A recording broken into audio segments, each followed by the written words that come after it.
நோய் வருகிற போது ஒரு மனிதன் திருந்துவதற்குண்டான வாய்ப்பு பிறக்கிறது, தௌபா செய்வதற்குண்டான வாசல் திறக்கிறது என்பதாக சொல்வார்கள்.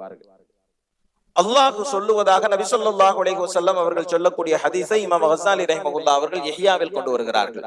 அல்லாஹ் சொல்லுகிறான், வறுமை என்பது என்னுடைய சிறைச்சாலை, நோய் என்பது என்னுடைய விலங்கு.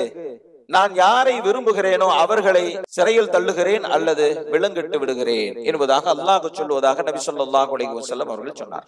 இதற்கு விளக்கம் தரக்கூடிய வியாக்கியானர்கள் சொல்லுகிறார்கள், அல்லாஹ் ஜல்ல ஷானுஹு வ தஆலா தான் விரும்பியவர்களை அல்லாஹ் சிறையில் அடைப்பதும் விலங்கிடுவதற்கும் காரணம் என்ன என்றால் அவர்களை அல்லாஹ் பாவத்திலிருந்து தடுத்து விடுகிறான் என்பதாக சொன்னார்.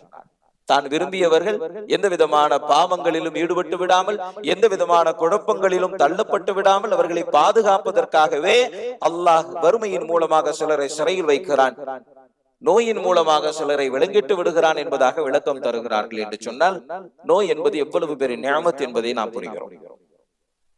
அல்லாஹ் ஜல்ல ஷானுஹு வ தஆலா திருக்குர்ஆனில் சொல்லுகிறான், அவலா யரவுன அன்னஹும் யுஃப்தனூன ஃபீ குல்லி ஆமி மர்ரத்தன் அவ் மர்ரத்தைன் சும்ம லா யதூபூன் வலா ஹும் யذكرون. வருடத்திற்கு ஒரு முறையோ இரண்டு முறையோ அவர்கள் சோதிக்கப்படுகிறார்கள். ஏன் தெரியுமா?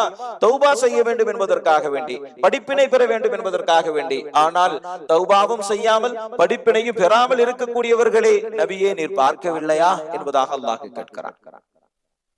அதனாலதான் நம்முடைய முன்னோர்கள் ஆரோக்கியமாக இருப்பதை வெறுத்தார்களாம். வருடத்திற்கு ஒரு முறையாவது அல்லது இரண்டு முறையாவது நாம் சோதிக்கப்பட வேண்டும் என்று ஆசைப்படுவார்களாம். ஏனென்றால் தௌபா செய்வதற்குண்டான வழி பிறக்கும், படிப்பினை பெறுவதற்குண்டான வாய்ப்பு கிடைக்கும் என்கின்ற அடிப்படையில் ஒரு முறையாவது அல்லது இரண்டு முறையாவது நாம் கடுமையாக சோதிக்கப்பட வேண்டும் என்று நம்முடைய முன்னோர்கள் ஆசைப்படுவார்கள் என்றெல்லாம் பார்க்கிறோம்.